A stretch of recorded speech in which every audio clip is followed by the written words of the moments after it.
نحمده ونصلي على رسوله الكريم اما بعد فاعوذ بالله من الشيطان الرجيم بسم الله الرحمن الرحيم رب اشرح لي صدري ويسر لي امري واحلل عقدة من لساني يفقهوا قولي اللهم لا سهل الا ما جعلته سهلا وانت تجعل الحزن سهلا اذا شئت اللهم فقهنا في الدين اللهم فقهنا في الدين اللهم فقهنا في الدين۔ سورۃ الملک، یہ سورت مکی ہے۔ ملک کہتے ہیں بادشاہی کو۔ شروع اللہ کے نام سے جو سب پر مہربان بہت مہربان ہے۔ بڑی شان ہے اس ذات کی۔ اچھا، یہ سورہ ملک آپ صلی اللہ علیہ وسلم رات کو سوتے ہوئے پڑھا کرتے تھے، تو آپ بھی اس کو رات کو سوتے ہوئے پڑھا کریں، حفظ کر لیں گے تو بہتر ہوگا۔ شروع اللہ کے نام سے جو سب پر مہربان بہت مہربان ہے۔ بڑی شان ہے اس ذات کی جس کے ہاتھ میں ساری بادشاہی ہے اور وہ ہر چیز پر پوری طرح قادر ہے، یعنی ہر چیز پر پوری طرح قدرت رکھتا ہے۔ جس نے موت اور زندگی اس لیے پیدا کی تاکہ وہ تمہیں آزمائے کہ تم میں سے کون عمل میں بہتر ہے، یعنی موت اور زندگی کیوں ملی ہے؟ تاکہ اللہ تعالیٰ آزمائے کہ کون ہے جو عمل میں بہتر ہے۔ اور وہی ہے جو مکمل اقتدار کا مالک اور بہت بخشنے والا ہے، جس نے 7 آسمان اوپر تلے پیدا کیے۔ تم خدائے رحمان کی تخلیق میں کوئی فرق نہیں پاؤ گے، یعنی اگر آسمان پر سر اٹھا کر دیکھیں تو اللہ تعالیٰ کی تخلیق میں کوئی بھی فرق نہیں ہے، کہیں آسمان اوبڑ کھابڑ نہیں ہے، کہیں ایسا نہیں لگتا کہ دیکھنے میں خراب لگے۔ اب پھر سے نظر دوڑا کر دیکھو، کیا تمہیں کوئی رخنہ نظر آتا ہے، یعنی کوئی اس کے اندر عیب نظر آتا ہے؟ ذرا آسمان کے اوپر نظر دوڑا کر دیکھو، پھر بار بار نظر دوڑاؤ، نتیجہ یہ ہوگا کہ نظر تھک ہار کر نامراد لوٹ آئے گی۔ عمل کر کے دیکھیے گا اس پر، آسمان کی طرف اب دھیان دیجیے گا، توجہ کے ساتھ اس کو دیکھیے گا۔ اور ہم نے قریب والے آسمان کو روشن چراغوں سے سجا رکھا ہے، یعنی اسٹار سے جو ستارے نظر آتے ہیں، سورج چاند نظر آتا ہے، تو یہ قریب والا آسمان اللہ تعالیٰ نے سجا رکھا ہے۔ اور ان کو شیاطین پر پتھر برسانے کا ذریعہ بھی بنایا ہے، اور ان کے لیے دہکتی آگ کا عذاب تیار کر رکھا ہے، یعنی وہاں تک کوئی شیاطین یا کوئی جن وہاں تک جا نہیں سکتا، اگر جانے کی کوشش کرتا ہے تو اس کے پیچھے ایک آگ کا شعلہ لگ جاتا ہے۔ اور جن لوگوں نے اپنے پروردگار سے کفر کیا ان کے لیے جہنم کا عذاب ہے اور وہ بہت برا ٹھکانہ ہے۔ جب وہ اس میں ڈالے جائیں گے تو اس کے دہڑنے کی آواز سنیں گے اور وہ جوش مارتی ہوگی، استغفر اللہ، یعنی خود جہنم دھاڑے گی، جوش مارے گی، ایسا لگے گا جیسے وہ غصے سے پھٹ پڑے گی۔ اور جب بھی اس میں کافروں کا کوئی گروہ پھینکا جائے گا تو اس کے محافظ ان سے پوچھیں گے کہ کیا تمہارے پاس کوئی خبردار کرنے والا نہیں آیا تھا؟ وہ کہیں گے ہاں آیا تھا، بے شک ہمارے پاس خبردار کرنے والا آیا، مگر ہم نے اسے جھٹلا دیا اور کہا کہ اللہ نے تو کچھ بھی نازل نہیں کیا، تمہاری حقیقت اس کے سوا کچھ نہیں کہ تم بڑی بھاری گمراہی میں پڑے ہوئے ہو۔ اور وہ کہیں گے اگر ہم سن لیا کرتے اور سمجھ سے کام لیا کرتے تو آج دوزخ والوں میں شامل نہ ہوتے۔ اس طرح وہ اپنے گناہ کا خود اعتراف کریں گے، یعنی مان لیں گے کہ ہاں ہم گنہگار تھے، خود اپنے گناہ کو ایکسپٹ کر لیں گے۔ غرض پھٹکار ہے دوزخ والوں پر، اس کے برخلاف جو لوگ بن دیکھے اپنے پروردگار سے ڈرتے ہیں، کیونکہ اللہ تعالیٰ کو کوئی دیکھ نہیں سکتا، اور مومن جو ہے اللہ تعالیٰ کو بنا دیکھے اللہ پر ایمان لایا ہے، تو ان کے لیے بے شک مغفرت اور بڑا اجر ہے۔ اور تم اپنی بات چھپا کر کہو یا تم زور سے کرو، سب اس کے علم میں ہے، کیونکہ وہ دلوں تک کی باتوں کا پورا علم رکھنے والا ہے۔ بھلا جس نے پیدا کیا وہی نہ جانے، یعنی اسی کو نہیں پتا کچھ بات، جبکہ وہ بہت باریک بین اور مکمل طور سے باخبر ہے، یعنی وہ باریک سے باریک باتوں تک کو بھی جانتا ہے۔ وہی ہے جس نے تمہارے لیے زمین کو رام کر دیا، لہٰذا تم اس کے مونڈوں پر چلو پھرو، یعنی اس کے راستوں پر چلو پھرو اور اس کا رزق کھاؤ، اور اس کے پاس دوبارہ زندہ ہو کر تمہیں جانا ہے۔ کیا تم آسمان والی کی اس بات سے بے خوف ہو کر بیٹھے ہو کہ وہ تمہیں زمین میں دھسا دے تو ایک دم تھر تھرانے لگے؟ یا کیا تم آسمان والے کی اس بات سے بے خوف ہو کر بیٹھے ہو کہ وہ تم پر پتھروں کی بارش برسا دے، پھر تمہیں پتہ بھی نہ چلے کہ میرا ڈرانا کیسا تھا؟ یعنی اتنے بے خوف ہو کر مت بیٹھو، ہمیں نہیں پتا کہ کون سا عذاب اور کون سی مصیبت ہمارے اوپر آ پڑے۔ جیسے آسمان سے بھی ایک مصیبت اتری ہوئی ہے، ایک وائرس اترا ہوا ہے اور پوری دنیا کو اس نے ہلا کر رکھ رکھا ہے، تو اللہ تعالیٰ نے تو پہلے کہہ دیا کیا تم بے خوف ہو کر بیٹھے ہو؟ اللہ تو کچھ بھی کر سکتا ہے، کوئی بھی مصیبت لا سکتا ہے۔ اور ان سے پہلے جو لوگ تھے انہوں نے بھی پیغمبروں کو جھٹلایا. پھر دیکھ لو کہ میرا عذاب کیسا تھا. کیا انہوں نے پرندوں کو اپنے اوپر نظر اٹھا کر نہیں دیکھا کہ وہ پروں کو پھیلائے ہوئے ہوتے ہیں اور سمیٹ بھی لیتے ہیں؟ ان کو خدائے رحمان کے سوا کوئی اور تھامے ہوئے نہیں ہے. یقیناً وہ ہر چیز کی خوب دیکھ بھال کرنے والا ہے. بھلا خدائے رحمان کے سوا وہ کون ہے جو تمہارا لشکر بن کر تمہاری مدد کرے گا؟ یعنی اگر اللہ تمہاری مدد کرنا نہ چاہے تو کون ہے جو اللہ کے علاوہ تمہاری مدد کرے گا؟ کافر لوگ تو نیرے دھوکے میں پڑے ہوئے ہیں، یعنی وہ تو بہت زیادہ دھوکے میں ہیں. اگر وہ اپنا رزق بند کر دے، یعنی اگر اللہ اپنا رزق بند کر دے تو بھلا کون ہے جو تمہیں رزق عطا کر سکے؟ یعنی اللہ تعالیٰ پوچھ رہے ہیں کہ اگر میں نے رزق دینا بند کر دیا تو کون ہے جو تمہیں رزق دے سکے گا؟ اس کے باوجود وہ سرکشی اور بیزاری میں جمے ہوئے ہیں. بھلا جو شخص اپنے منہ کے بل اندھا چل رہا ہو وہ منزل تک پہنچنے والا کیسے ہوگا جو ایک سیدھے سیدھے راستے پر چل رہا ہو؟ یعنی جو شخص اپنے منہ کے بل اندھا چل رہا ہو اور ایک شخص وہ ہے جو سیدھا چل رہا ہو، یعنی اللہ کے بتائے ہوئے حکم پر چل رہا ہو، تو کیا وہ دونوں برابر ہو سکتے ہیں؟ کہہ دو وہی ہے جس نے تمہیں پیدا کیا اور تمہارے لیے کان اور آنکھیں اور دل بنائے، مگر تم لوگ شکر کم ہی ادا کرتے ہو. یعنی اللہ نے تمہیں سب کچھ صحیح سلامت دیا، آنکھ، کان، ناک، دل، تم اپنے باڈی پارٹس کی طرف دھیان دو، لیکن پھر بھی ان کا استعمال ہم اللہ تعالیٰ کے حکم کے لیے نہیں کرتے، ان کا استعمال صحیح راستے کے لیے نہیں کرتے. کہہ دو وہی ہے جس نے تمہیں زمین میں پھیلایا اور اسی کے پاس تمہیں اکٹھا کر کے لے جایا جائے گا. اور یہ لوگ کہتے ہیں کہ اگر تم سچے ہو تو بتاؤ کہ یہ وعدہ کب پورا ہوگا. کہہ دو اس کا علم تو صرف اللہ کے پاس ہے اور میں تو بس صاف صاف طریقے پر خبردار کرنے والا ہوں. یعنی قیامت کے بارے میں پوچھتے تھے تو اللہ تعالیٰ کہہ رہے ہیں ان سے کہہ دو کہ اس کا علم تو صرف اللہ کے پاس ہے. پھر جب وہ اس قیامت کے عذاب کو پاس آتا دیکھ لیں گے تو کافروں کے چہرے بگڑ جائیں گے اور کہا جائے گا یہ ہے وہ چیز جو تم مانگا کرتے تھے.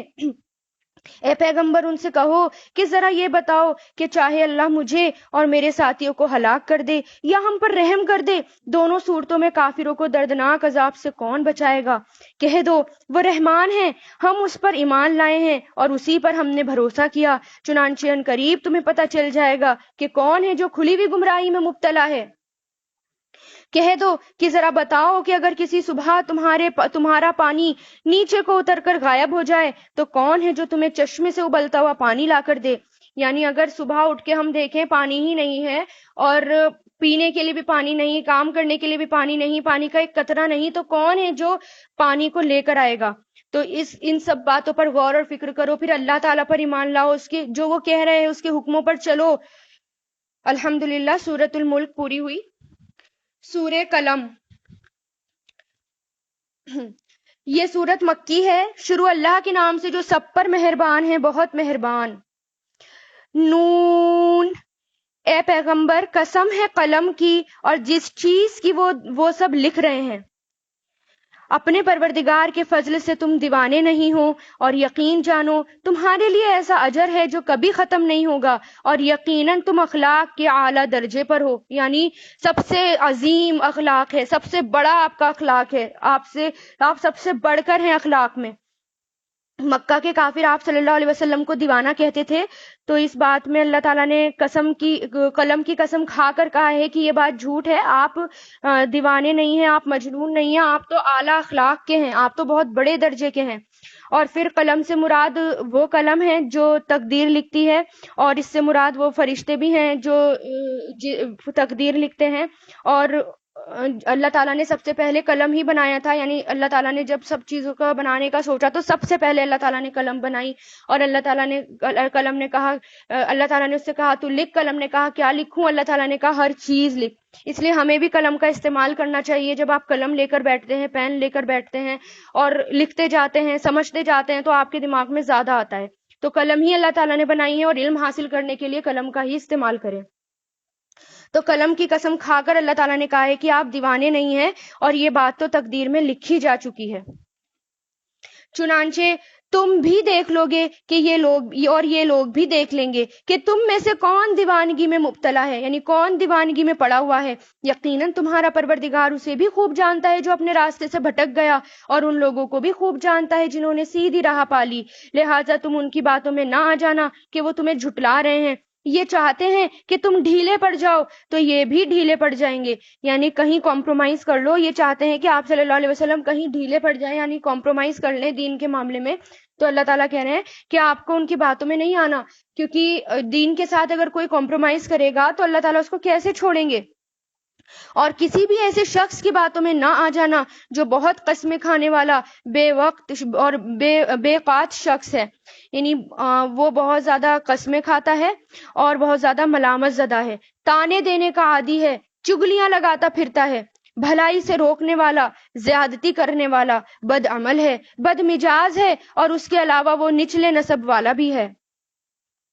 یعنی ایسے کسی شخص کی باتوں میں نہیں آ جانا جو کہ سب سے زیادہ مخالفت کرتے ہیں، اور جو سب سے زیادہ مخالفت کریں گے اللہ تعالیٰ اس کے بارے میں کہہ رہے ہیں. اور یہاں پر بعض مفسرین نے کہا ہے کہ یہاں پر اس سے مراد اخنس بن شریک ہے، اور اسود بن عبد یغوث یا ولید بن مغیرہ تھے. یعنی ان سب کے اندر یہی بات تھی کہ وہ بد عمل تھے، چگلیاں لگاتے تھے، دین میں تانا دیتے تھے، بھلائی سے روکتے تھے، زیادتی کرنے والے تھے، مزاج ان کا اچھا نہیں تھا. تو اللہ تعالیٰ ہر اس شخص کے بارے میں یہاں کہہ رہے ہیں جس کے اندر یہ سب باتیں پائی جاتی ہیں، صرف اس وجہ سے کہ وہ بڑے مالدار اور بہت اولاد والا ہے.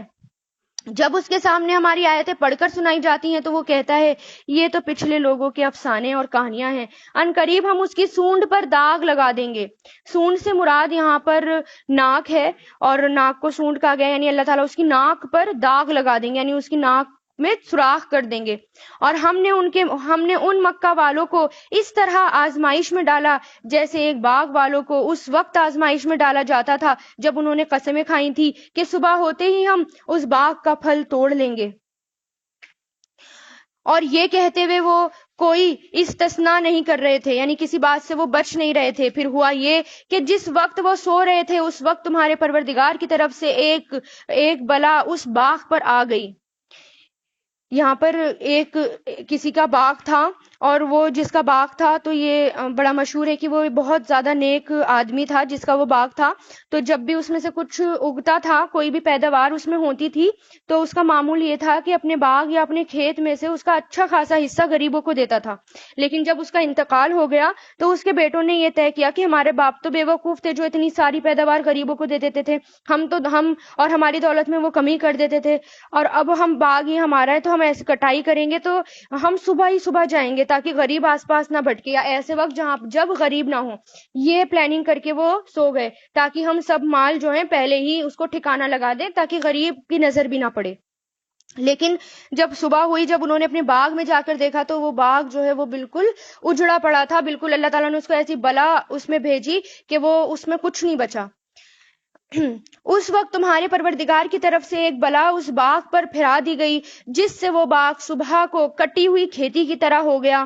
پھر صبح ہوتے ہی انہوں نے ایک دوسرے کو آواز دی کہ اگر پھل توڑنے ہیں تو اپنے کھیت کی طرف سویرے سے نکل پڑو.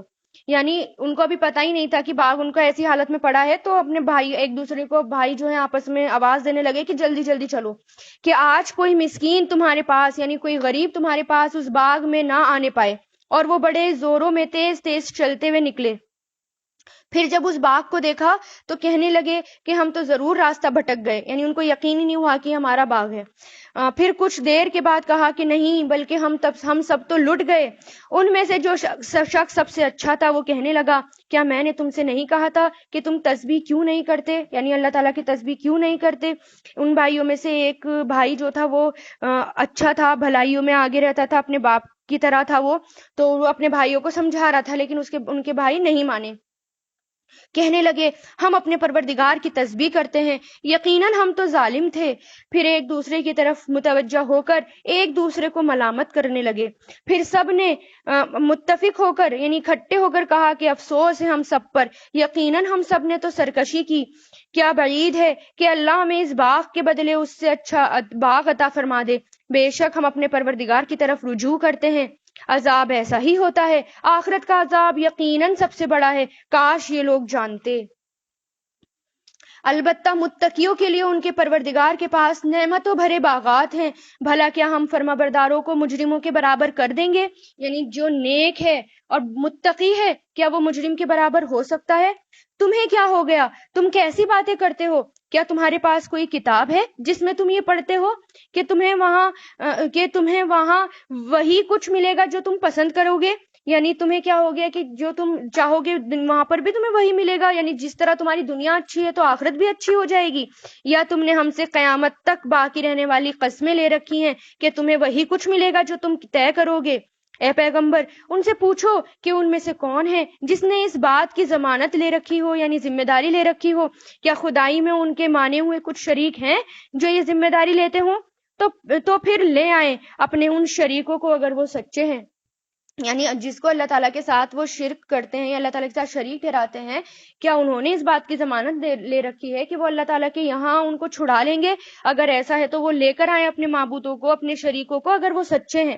جس دن ساکھ کھول دی جائے گی، ان کو سجدے کے لیے بلایا جائے گا تو وہ یہ سجدہ نہیں کر سکیں گے۔ ساکھ پنڈلی کو کہتے ہیں، عربی میں ساکھ پنڈلی کو کہتے ہیں، اور یہ ایک محاورہ ہے، پنڈلی کھل جانا، ساکھ کھل جانا، یعنی بہت سخت مصیبت کا پیش آ جانا۔ اور پھر اللہ تعالیٰ کی پنڈلی، جو اللہ تعالیٰ کی ساکھ ہے، جس دن کھول دی جائے گی تو اللہ تعالیٰ کی پنڈلی ہم انسانوں کی پنڈلیوں کی طرح نہیں ہے، تو یہ کچھ الگ ہی ہے۔ جو بھی ہے، جو غیب کی بات ہے، جو جب ہم اللہ تعالیٰ کے سامنے جائیں گے تبھی پتہ چلے گی، اللہ عالم، لیکن ایک محاورہ ہے سخت مصیبت۔ جب پنڈلی کھول دی جائے گی، ساکھ کھول دی جائے گی، اس وقت تمام انسان سجدے میں گر جائیں گے سوائے اس انسان کے جس نے یہاں سجدہ نہیں کیا ہوگا اللہ تعالیٰ کو۔ جو یہاں نافرمان ہوگا اس کی کمر اللہ تعالیٰ لوہے کی طرح کر دیں گے کہ وہ اگر جھکنا بھی چاہے گا تو وہ جھک نہیں پائے گا، اور بڑا شرمندہ ہوگا کہ پوری دنیا، یعنی اللہ تعالیٰ کے فرما بردار بندے سجدے میں ہیں اللہ کے سامنے، لیکن وہ نہیں گر پا رہا، تو وہ بہت زیادہ اس کی بے عزتی ہوگی، ملامت کرے گا اس وقت اپنے آپ پر افسوس کرے گا، تو یہ بہت سخت دن ہوگا۔ ان کی نگاہیں جھکی ہوئی ہوں گی، اس دن ان پر ذلت چھائی ہوئی ہوگی۔ اس وقت بھی انہیں سجدے کے لیے بلایا جاتا تھا، یعنی دنیا میں انہیں سجدے میں بلایا جاتا تھا جب وہ یہ لوگ صحیح سالم تھے۔ اس وقت قدرت رکھنے کے باوجود یہ لوگ انکار کرتے تھے۔ لہٰذا اے پیغمبر، جو لوگ اس کلام کو جھٹلا رہے ہیں انہیں مجھ پر چھوڑ دو، ہم انہیں اس طرح دھیرے دھیرے تباہی کی طرف لے جائیں گے کہ انہیں پتہ بھی نہیں چلے گا، اور میں انہیں ڈھیل دے رہا ہوں۔ یقین رکھو میری چال، میری تدبیر بڑی مضبوط ہے، یعنی میری پلاننگ بڑی مضبوط ہے۔ یعنی اگر کوئی یہاں اللہ کی بات نہیں مان رہا تو اللہ تعالیٰ کہہ رہے ہیں ان کو مجھ پر چھوڑ دو، میں ان سے حساب لے لوں گا، اور پھر میں انہیں بتاؤں گا قیامت کے دن کہ وہ کیا کرتے تھے۔ اس لیے جب بھی نماز پڑھنے کا وقت ہو، فوراً تمام کام چھوڑ کے دنیا کے نماز پڑھیں، چاہے آپ کسی بھی جگہ پر ہوں، آپ مارکیٹ میں ہوں، آپ ریلوے اسٹیشن پر ہوں، آپ ایئرپورٹ پہ ہو، کہیں بھی آپ ہو، جیسے ہی نماز کا وقت ہو جائے دنیا کی پرواہ نہ کریں کہ کوئی میرے بارے میں کیا سوچ رہا ہے، یہ پرواہ کریں کہ جب اللہ تعالیٰ کی ساکھ کھول دی جائے گی تو مجھے اس لائق ہونا ہے کہ میں اس وقت اللہ کے آگے سجدے میں گر جاؤں، کافروں کے ساتھ شامل نہ ہو جاؤں، کیونکہ جو یہاں سجدہ نہیں کرے گا، یہاں اپنی نمازوں کو ضائع کرے گا، یہاں اللہ تعالیٰ کے ساتھ شریک ٹھہرائے گا، وہاں جا کر اللہ تعالیٰ پھر اس سے وہ موقع چھین لیں گے۔ آج قدرت ہے تو آج اللہ کے سامنے سجدہ کر لیں، گر جائیں، کیونکہ اللہ کی اب اگر معرفت حاصل ہو جائے گی تو اللہ اتنا بڑا ہے کہ اگر آپ کو پتہ چل جائے کہ اللہ تعالیٰ کی قدرت اور اللہ کی معرفت، تو آپ کبھی سجدے سے ہی نہ اٹھ پائیں کہ کتنا بڑا ہے وہ اللہ۔ انہیں وہ کیا تم ان سے کوئی اجرت مانگ رہے ہو کہ وہ تاوان کے بوجھ سے دبے جا رہے ہیں؟ یعنی کیا آپ ان سے اس کام پر کوئی پیسے لے رہے ہو یا کوئی فائن یا کچھ چیز لے رہے ہو جس کی وجہ سے ان پر بوجھ ہے، یا ان کے پاس غیب کا علم ہے جسے وہ لکھ رہے ہوں؟ غرض تم اپنے پروردگار کا حکم آنے تک صبر کیے جاؤ اور مچھلی والے کی طرح مت ہو جانا۔ یعنی یونس علیہ السلام جب انہوں نے غم سے گھٹ گھٹ کر ہمیں پکارا تھا، یعنی آپ صلی اللہ علیہ وسلم کو اللہ تعالیٰ تسلی دے رہے ہیں کہ وہ چھوڑ کر چلے گئے تھے، لیکن پھر اللہ تعالیٰ نے ان کو ایک دم پکڑا اور پھر انہوں نے استغفار کی، اللہ تعالیٰ نے انہیں معاف کر دیا۔ اگر ان کے پروردگار کے فضل نے انہیں سنبھال نہ لیا ہوتا تو انہیں بری حالت کے ساتھ اسی کھلے میدان میں پھینک دیا جاتا، پھر ان کے پروردگار نے انہیں چن لیا اور انہیں صالحین میں شامل کیا جن لوگوں نے کفر اپنایا ہے۔ جب وہ نصیحت کی یہ بات سنتے ہیں تو ایسا لگتا ہے کہ وہ اپنی تیز تیز آنکھوں سے تمہیں ڈگمگا دیں گے، اور وہ کہتے ہیں یہ شخص تو دیوانہ ہے۔ یعنی جب آپ صلی اللہ علیہ وسلم کی باتیں سنتے تھے تو ایک دوسرے کو اشارہ کرتے تھے، تیز تیز نظروں سے دیکھتے تھے، یعنی اچھا امپریشن نہیں ہوتا تھا اور جب مجلس میں بیٹھتے تھے تو اچھے ایکسپریشن بھی ان کے نہیں ہوتے تھے. تو اس لیے اور آپ صلی اللہ علیہ وسلم کو ایسا لگتا تھا کہ وہ ڈگمگا دیں گے. تو آپ اللہ تعالیٰ کہہ رہے کہ ان کو اگنور کرو. حالانکہ یہ تو دنیا جہان کے لوگوں کے لیے ایک نصیحت ہی نصیحت ہے. یعنی قرآن تو صرف نصیحت ہے. اگر وہ اس کو سن نہیں رہے توجہ سے تو آپ اس کو اگنور کرو. سننے والے جو ہیں اس کو دھیان سے سنتے ہیں. جو سننے والے ہیں ان کی آنکھوں میں آنسو بھی آ جاتے ہیں اس کو سننے کے بعد. لیکن جن کے دل سخت ہو گئے وہ اس قرآن کو سنتے ہی نہیں. اس کو سننے سے بور ہو جاتے ہیں, نیند آنے لگتی ہے, ان کا دھیان ہی نہیں آتا اس میں. تو ایسے لوگوں کے دل پھر سخت ہو جاتے ہیں. الحمدللہ سورۃ القلم پوری ہوئی. سورہ حاقہ, یہ سورت مکی ہے. شروع اللہ کے نام سے جو سب پر مہربان بہت مہربان ہے. وہ حقیقت جو ہو کر رہے گی, حاقہ یعنی جو گھیر لے گی, یعنی جو ہو کر رہے گی, جس کے معاملے میں یہ بات طے ہے کہ اس کو ہونا ہے. الحاقہ, وہ حقیقت جو ہو کر رہے گی. کیا ہے وہ حقیقت جو ہو کر رہے گی؟ اور تمہیں کیا پتا کہ وہ حقیقت کیا ہے جو ہو کر رہے گی؟ سمود اور عاد کی قوموں نے اسے جھنجھوڑ دینے والی حقیقت کو جھٹلا دیا تھا, یعنی قیامت کے دن کو, عذاب کو اللہ تعالیٰ کے جھٹلا دیا تھا. نتیجہ یہ ہوا کہ جو سمود کے لوگ تھے وہ چنگھاڑ کی ایسی آفت سے ہلاک ہو گئے جو حد سے زیادہ خوفناک تھی. اور جو عاد کے لوگ تھے انہیں ایک ایسی بے قابو طوفانی ہوا سے ہلاک کر دیا گیا جسے اللہ نے ان پر 7 رات اور 8 دن لگاتار مسلط رکھا.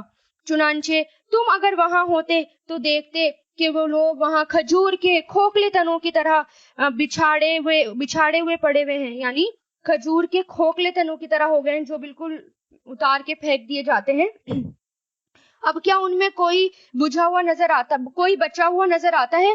یعنی اب زمین پر چلو پھرو اور دیکھو کہ کیا کوئی بچا ہے اس میں, ان کے نشان یا ان کے کچھ لوگ یا ان کی نسل جو کچھ بچی ہو. اور فرعون اور اس سے پہلے کے لوگوں نے اور لوط علیہ السلام کی الٹی ہوئی بستیوں نے بھی اس جرم کا ارتکاب کیا. یعنی قیامت کے منظر کو جھٹلا دیا, عذاب کو جھٹلا دیا کہ انہوں نے اپنے پروردگار کی نافرمانی کی. اس لیے اللہ نے انہیں سخت پکڑ میں لے لیا.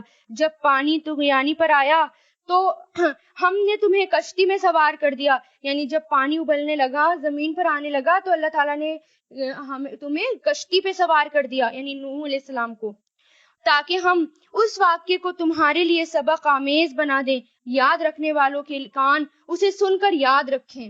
پھر جب ایک ہی دفعہ سور میں پھونک مار دی جائے گی, یعنی جب سور پھونکا جائے گا اور زمین اور پہاڑوں کو اٹھا کر ایک ہی ضرب میں, ایک ہی مار میں ریزہ کر دیا جائے گا, تو اس دن وہ واقعہ پیش آ جائے گا جسے پیش آنا ہے, اور آسمان پھٹ پڑے گا اور اس دن بالکل بودا ہو جا کر دے گا, اور فرشتے اس کے کنارے پڑے ہوں گے, اور تمہارے پروردگار کے عرش کو اس دن 8 فرشتے اوپر اٹھائے ہوئے ہوں گے.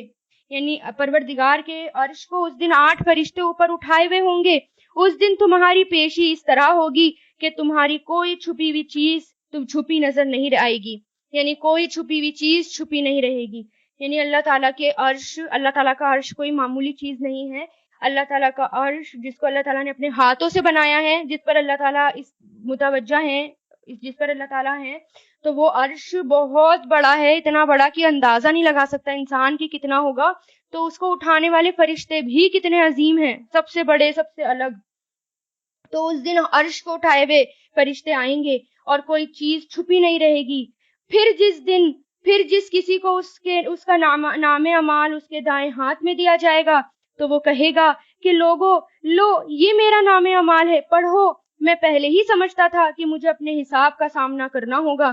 یعنی جو لوگ دنیا میں یقین کرتے ہیں کہ ان کے نام اعمال ان کے ہاتھوں میں دیے جائیں گے اور وہ نیک کام کرتے ہیں, اگر غلطی ہو جائے فوراً معافی مانگتے ہیں اور اپنے گناہ کو جھاڑتے ہوئے یعنی دھوتے ہوئے چلتے ہیں, تو ایسے لوگوں کے نام اعمال دائیں ہاتھ میں دیے جائیں گے. تو وہ کہیں گے کہ مجھے پتا تھا یہ مجھے ملے گا. چنانچہ وہ من پسند عیش میں ہوگا, اونچی جنت میں جس کے پھل جھکے ہوئے ہوں گے. کہا جائے گا اپنے ان اعمال کے صلے میں مزے سے کھاؤ پیو جو تم نے گزرے ہوئے دنوں میں کیے تھے. یعنی جو تم نے دنیا میں نیک عمل کیے تھے اس کے بدلے میں اس جنت میں رہو, جیسا دل چاہے کھاؤ.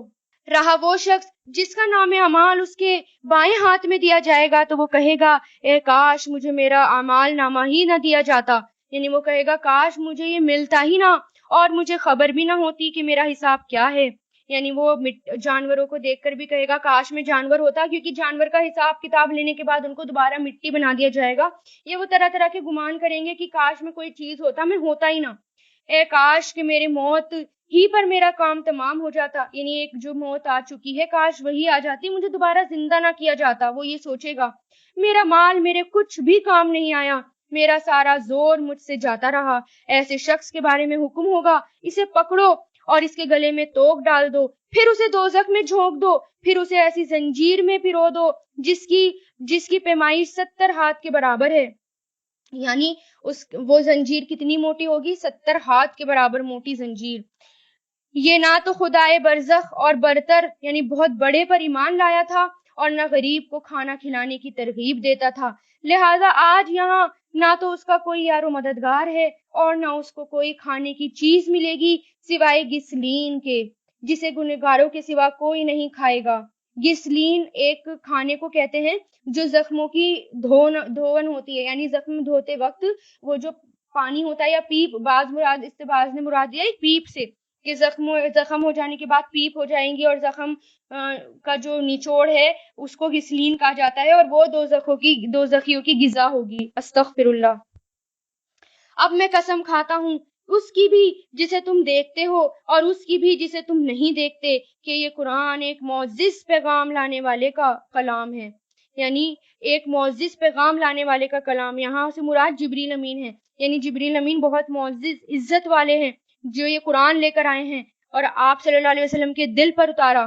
اور یہ کسی شاعر کا کلام نہیں ہے مگر تم ایمان تھوڑا ہی لاتے ہو. یعنی اتنی عظیم کتاب ایک شاعر کی کیسے ہو سکتی ہے جس کو اللہ تعالیٰ نے اتنے اہتمام کے ساتھ اتارا ہے کہ جب اس کو اتارنے کا اللہ تعالیٰ ارادہ کر رہے تھے تو اللہ تعالیٰ نے چاروں طرف پروٹیکشن لگا دی کہ کوئی شیطان اس تک نہ آئے. اور خود جبریل امین جو اتنے طاقتور ہیں، تمام فرشتوں سے بڑھ کر ہیں، وہ ان کے سردار ہیں جبریل امین، وہ اس کو قرآن کو لے کر آئے ہیں. تو اس کو چھوٹا موٹا کلام مت سمجھیں. جو دنیا کی زندگی کو ہم نے غفلت میں گزار دیا اب جاگ جائیں، کیونکہ یہ چھوٹی موٹی کتاب نہیں ہے، یہ بہت بڑے پروردگار کی کتاب ہے اور بہت بڑا فرشتہ اس کو لے کر آیا ہے. بہت اہتمام کے ساتھ ہی ہمارے ہاتھوں تک پہنچی ہے. اس کو ضائع نہ کریں، اس کو ویسٹ نہ کریں، اس کے کلام کو اور اس کے روشنی کو آگے تک بھی پھیلائیں. اور یہ نہ کسی کاہن کا کلام ہے مگر تم سبق تھوڑا ہی لیتے ہو. یہ کلام تمام جہانوں کے پروردگار کی طرف سے اتارا جا رہا ہے، اور اگر بالفرض یہ پیغمبر کو جھوٹی باتیں بنا کر ہماری طرف منسوخ بھی کر لیتے، یعنی اللہ کہہ رہے ہیں کہ مان لو اگر پیغمبر جھوٹی باتیں بنا کر ہماری طرف منسوخ کر دیتے کہ یہ اللہ کی طرف سے ہے تو ہم ان کا دائنا ہاتھ پکڑتے، پھر ہم ان کی شہ رگ کاٹ دیتے. استغفر اللہ. نبی کے بارے میں اللہ تعالیٰ یہ بات کہہ رہے ہیں جبکہ ایسا ہے نہیں. پھر تم میں سے کوئی نہ ہوتا جو اس کے بچاؤ کے لیے آڑے آ جاتا، یعنی کوئی نہیں پھر جو بچا پاتا. اور یقین جانو کہ یہ پرہیزگاروں کے لیے ایک نصیحت ہے، یعنی متقی لوگوں کے لیے یہ نصیحت ہے. اور ہمیں خوب معلوم ہے کہ تم میں کچھ لوگ جھٹلانے والے بھی ہیں، اور یہ قرآن ایسے کافروں کے لیے حسرت ہے. اور یعنی حسرت کا سبب کیسے ہے کہ قیامت کے دن سوچیں گے کہ کاش میں قرآن پر ایمان لے آتا، کاش میں نے قرآن کو تھامے ہوئے ہوتا، زندگی کے ہر لمحے میں ہر دن میں نے اس کو سنبھالا ہوتا، اپنے ہاتھ میں لیا ہوتا. اور یہی ہے وہ یقینی بات جو سراسر حق ہے. لہٰذا تم اپنے پروردگار کی عظمت والے نام کی تسبیح کرتے رہو. قرآن یہاں پر کہا گیا ہے کہ قرآن پرہیزگاروں کے لیے ایک نصیحت ہے، یعنی ایک ایسی گائیڈ بک ہے کہ انسان ہمیشہ پھسل جاتا ہے. ہر روز انسان کے آگے مسئلے مسائل آتے ہیں، لیکن وہی انسان اگر اپنے اس مسئلے کو سوچ کر بھی قرآن کھولے تو اللہ تعالیٰ اس کی تمام پریشانیاں دور کر دیتے ہیں، اس کے مسئلے حل کر دیتے ہیں. قرآن ایسا معجزہ ہے کہ جو ہمارے دماغ میں بات چل رہی ہوتی ہے وہی ہمارے سامنے آ جاتی ہے اور اللہ میں سکون ملتا ہے. اس لیے یہ قرآن ایک نصیحت ہے. ہر وقت اسے تھامیں، ہر وقت اس کو اپنے ساتھ رکھیں. ایک پاکٹ قرآن بھی آپ کے پاس ہونا چاہیے تاکہ ہر وقت اس کو آپ ساتھ میں رکھیں. کبھی کوئی پریشانی ہو، کوئی مسئلہ پیش آ جائے، فوراً اس کو کھولیں اور اللہ سے مدد مانگیں. الحمدللہ سورہ حاقہ پوری ہوئی. سورۃ المعارج، عروج سے بنا ہے، معارج یعنی اوپر چڑھنے کو، بلندی کو کہتے ہیں. یہ سورت مکی ہے. شروع اللہ کے نام سے جو سب پر مہربان، بہت مہربان ہے. ایک مانگنے والے نے وہ عذاب مانگا جو کافروں پر آنے والا ہے، کوئی نہیں جو اسے روک سکے. یعنی کافروں کی طرف اشارہ ہے کہ کافر جو ہے مذاق بنایا کرتے تھے کہ اگر یہ عذاب سچا ہے تو ہمارے اوپر کیوں نہیں آتا، یا قیامت کیوں نہیں آتی، یا عذاب کیوں نہیں آتا۔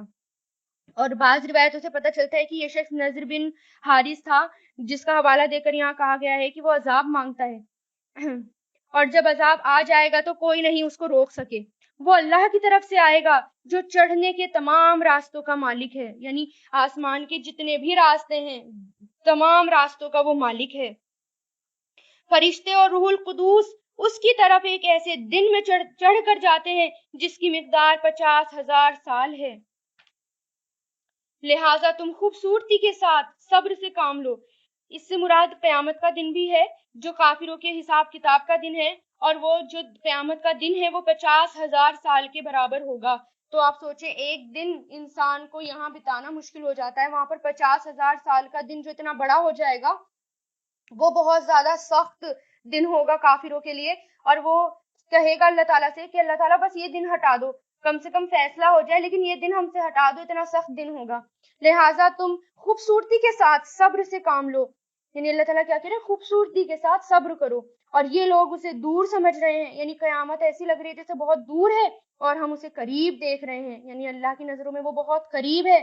اور وہ عذاب اس دن ہوگا جب آسمان تیل کی تلچھٹ کی طرح ہو جائے گا اور پہاڑ رنگین روئی کی طرح ہو جائیں گے، یعنی جیسے کاٹن ہوتی ہے کلرفل کاٹن، اس کی طرح چاروں طرف اڑ رہے ہوں گے پہاڑ۔ اور کوئی جگری دوست کسی جگری دوست کو پوچھے گا بھی نہیں، یعنی اس کی طرف نظریں بھی نہیں کرے گا اور اس کو پوچھے گا بھی نہیں، حالانکہ وہ ایک دوسرے کو دکھا بھی دیے جائیں گے۔ یعنی جگری دوست جو یہاں پر دنیا میں کافر ہیں جگری دوست وہ، لیکن جو مومن یہاں پر اللہ کی خاطر دوست ہیں وہ وہاں بھی ساتھ ہوں گے اور امن سے ہوں گے۔ مجرم یہ چاہے گا کہ اس دن کے عذاب سے چھوٹنے کے لیے اپنے بیٹے کو فدیے میں دے دے، یعنی باپ تک یہ سوچے گا کاش میں اس عذاب سے بچ جاؤں چاہے میرا بیٹا ہی پکڑ لیا جائے، اور اپنی بیوی اور اپنا بھائی یعنی اپنا پورا کا پورا خاندان اسے پناہ دے، اور اپنا وہ خاندان جو اسے پناہ دیتا تھا، اور زمین کے سارے باشندے، پھر ان سب کو وہ فدیے میں دے کر اپنے آپ کو بچا لے۔ یعنی اس وقت سوچے گا کاش میں سب کچھ دے دوں اللہ تعالیٰ کو لیکن میں بچ جاؤں، لیکن ایسا ہرگز بھی نہیں ہوگا۔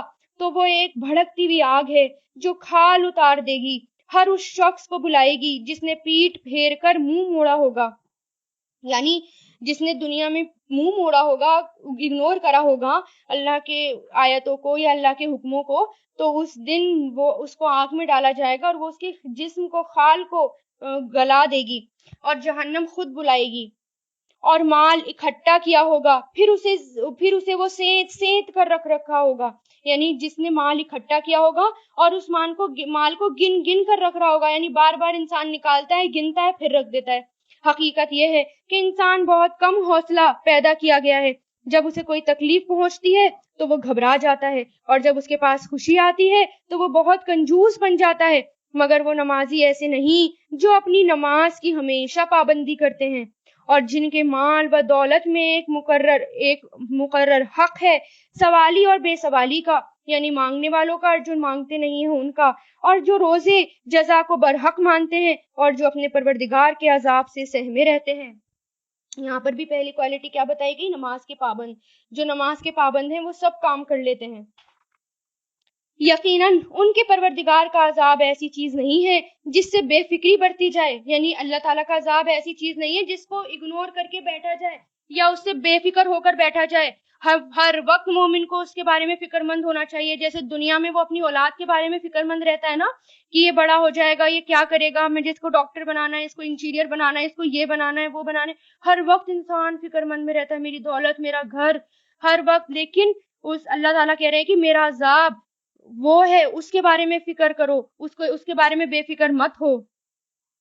اور جو اپنی شرمگاہوں کی اور سب سے حفاظت کرتے ہیں سوائے اپنی بیویوں اور ان باندیوں کے جو ان کی ملکیت میں ہوں، کیونکہ ایسے لوگوں پر کوئی ملامت نہیں۔ البتہ جو لوگ ان کے علاوہ کوئی اور طریقہ اپنانا چاہے تو وہ حد سے گزرے ہوئے لوگ ہیں، جو اپنی امانتوں اور عہد کا پاس رکھنے والے ہیں، اور جو اپنی گواہیاں ٹھیک دینے والے ہیں، یعنی جب ان کو گواہی کے طور پر بلایا جاتا ہے تو ٹھیک گواہی دیتے ہیں، اور جو اپنی نماز کی پوری حفاظت کرنے والے ہیں، وہ لوگ ہیں جو جنتوں میں عزتوں کے ساتھ رہیں گے۔